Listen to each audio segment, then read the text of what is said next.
Okay, here I go again, putting in my 2 cents. Everyone has 2 cents to put in, and everyone's philosophy quite often is kind of designed to help you get through life as we know it. Did anyone ever study an alligator, crocodile, and wonder how they survived so many hundreds of millions of years? Thick skin, almost impervious paint. That is an element that I think is so necessary in this day and age to be successful. Talent, all right, that's a given. You have to have some of that. Ambition, yeah, you gotta have a hell of a lot of that. And this fear of failure certainly inspires one to get out of bed in the morning, but the most important thing is the alligator hide. You have to be able to take criticism. I believe that some of the most talented people in the world fail because they can't take the criticism. They're too sensitive. Their artistic part of them just can't withstand the withering intellectual verbal bullets that rip them to shreds. In other words, criticism. Believe me, I was told 1,000 times, you're not cut out for this. You slur, you're this, you're that.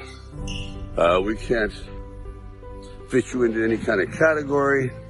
You should really quit. Seriously, you know what? You should work behind the scenes. And I went, well, yeah, thank you for that. But everything you're saying is bouncing off. It's like bulletproof, Kevlar.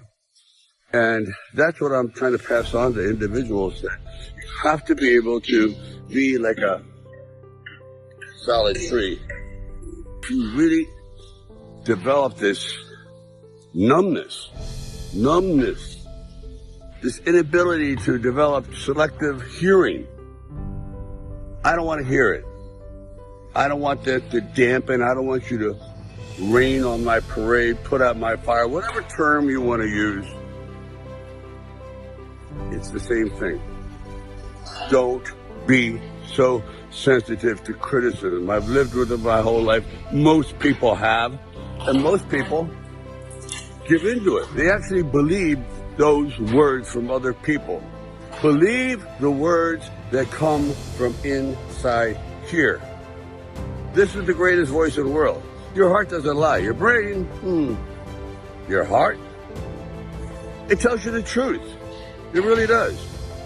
But quite often, we don't have that commitment to succeed at all costs.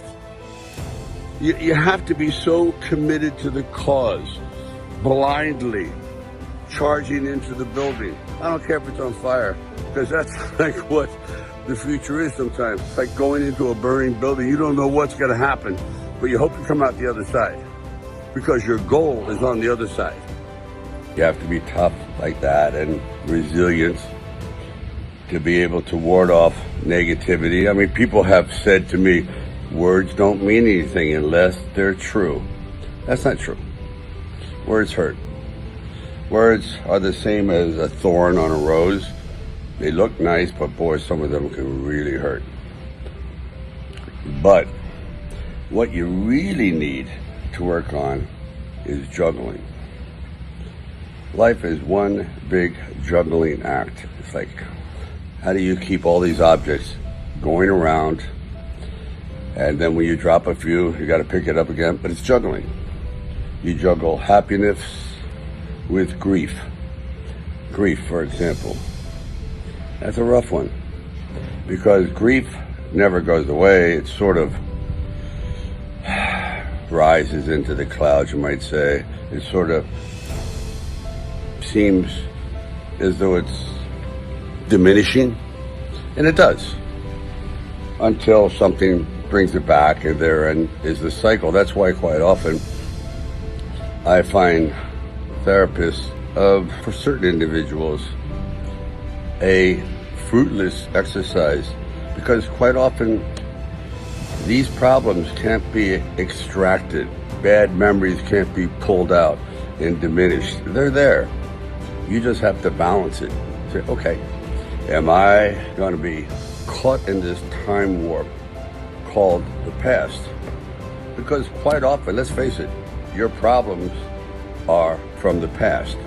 If you didn't get the attention you wanted in the first 5 years being nurtured, you're going to have a problem for the rest of your life with nurturing and feeling secure. For example, I feel, and it's been proven, that nurturing and compassion and love and protection at a very early age, meaning when you're an infant, is more of a priority than food. And when you don't get that when you're young, you crave it your whole life. And quite often, it's also an incentive to do something with your life, to fill it up with some sense of accomplishment, or it's a release for anger, whatever it is. Quite often, I have found that the most damaged people have been the most productive. I know it's a horrible thing to say, but people that are missing chunks in their heart, gaps in their soul, because they weren't given the love and attention when they were very young, that can't be compensated for. Those are holes. Those doors are shut.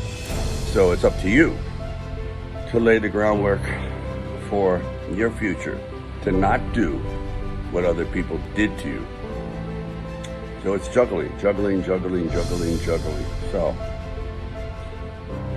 here's to you all, keeping all these objects in the air and knowing that it's never perfect. I've come across some of the most miserable people that have everything except what is truly important, and that is peace of mind and going forward without fear. Fearlessness. It's not easy. Sometimes you have to lie to yourself. Oh, I'm not afraid. You're terrified. But sometimes lying is good. If that helps get you up those first 3 steps into the ring of life to face an indestructible opponent, so be it. Lie to yourself. Sometimes lying gets the ball going. Anyway, keep juggling.